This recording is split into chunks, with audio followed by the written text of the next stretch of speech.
The last video I did, y'all, I started with some stupid riddle, probably lost subscribers from it. But I told you I'd tell you the answer in this video, which is the next video.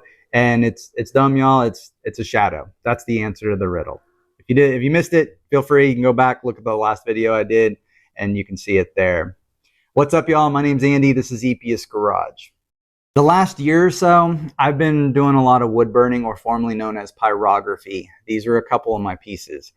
A lot of people on Facebook, the markets where I sell these online, have said that I need to concentrate on this artwork that I do. And I don't mind doing that because I really love doing it. Nothing's going to change in my channel. I'm probably going to do more wood burning in my channel, but I'm still going to do the other stuff too. So nothing's changing in my channel. Don't worry about that, in case you were worried.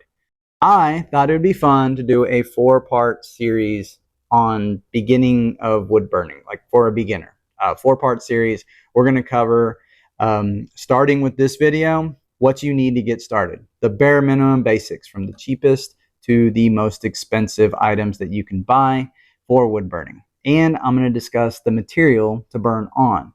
Second video is going to be image transfer and drawing. Y'all, I can't draw a stick figure, but I do images like these, and I can't even draw. I'm going to show you how I do that by getting a basic image and then adding shading and all that and bringing that image to life. I'll also talk about some drawing, freehand drawing, and some items like that I'm looking more into practicing and doing. So we'll talk a little bit about that. Third video is going to be my best secrets and tips. I'm going to go over everything that I've learned, everything that I know as of now, and spill it all to you, maybe help you if you're interested in doing this as well. And the last video, y'all, this is going to be my favorite. We're going to do a complete burn. I'm going to find a medium to hard image, and I'm going to do a bunch of time lapse, talking over it and talking through it and showing you how I'm doing the image from beginning to end. I mean, from transferring the image to finishing the image all the way through. So if this is something that you think you're interested in, I'd love for you to stick around and watch it. If you have any questions or comments, please leave them in the comments. You can send them to my email. You can send them to my Facebook Messenger. I also have a P.O. box now. Feel free to send me something there. All that is in the description, because we're going to start right now. Let's start right off with what you need as far as burner wise. You need a burner, pretty important in wood burning. I use a razor tip SK. It's one of their lower end models. These are pricey. However, the quality of the machinery is bar none from what I've seen. One of the best features of this, it has variable temperature. It's going to be very important when it comes to shading and detail later. I'll get into that in the series and show you how I use that. But variable temperature is something you definitely want on your burner. Another thing I like about this one is it's got these pins, and you can change out the wire nub individually if you only want one pin. But what I personally like to do is have a couple pins, 2 or 3, with different types of wire nubs. We'll get into the type of wire nubs later in another series, but you basically got to unscrew these and put them in. But it's a lot easier. You just pull out a pin, grab the other pin, stick it in there, and you're ready to go with a shading tip or a different tip. That's what I like to do. I am not sponsored by them in any way. I just like to use their equipment.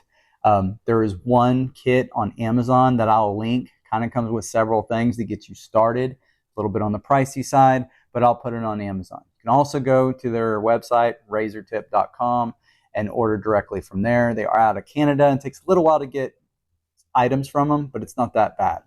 I will also link other similar mechanisms on Amazon that I feel are probably good or close to equivalent, and different price ranges. I think they start at like 30-something bucks all the way up to 100 and something. Y'all usually get what you pay for, but if you're not sure you're gonna like wood burning or pyrography, I highly recommend get something cheap. You can always upgrade later. And the other type of burner is what I call a beginner burner. It's got one setting, one heat. It's got these brass pieces that screw in and out for your nubs.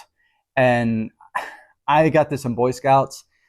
It's a good tool to start learning. And I've seen, honestly, people do amazing work with using these. They even have some with variable settings. I don't know much about them. I don't like them. They're not my preferred tool to use.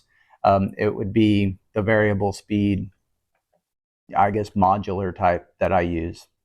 Either way, you're going to need one of these to get started, so start there. You can burn on almost any material you like, but there are a couple things you want to keep in mind. You want to avoid burning on materials with a finish, lacquer, paint, stain, any type of finish that could create some toxic smoke. Another one you want to think about is a wood that has a lot of glue, like OSB. OSB's got a lot of glue in it. I don't know what kind of toxins those are going to give off. If you are going to burn on something that may create toxins, it's important to get you a respirator for that type of toxin or smoke that it's getting off and wear that.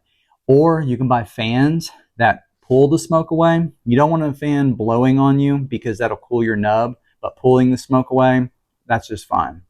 A lot of artists like using basswood. Basswood is a nice, even, clean material. I see it all the time on pyrography groups that I follow and I'm a part of.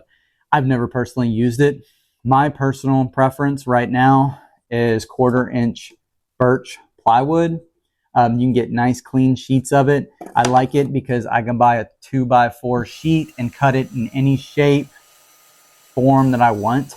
Often I use this 7.5 by 9.5. These are on birch plywood. Actually, all the images you've seen in this video have all been birch plywood.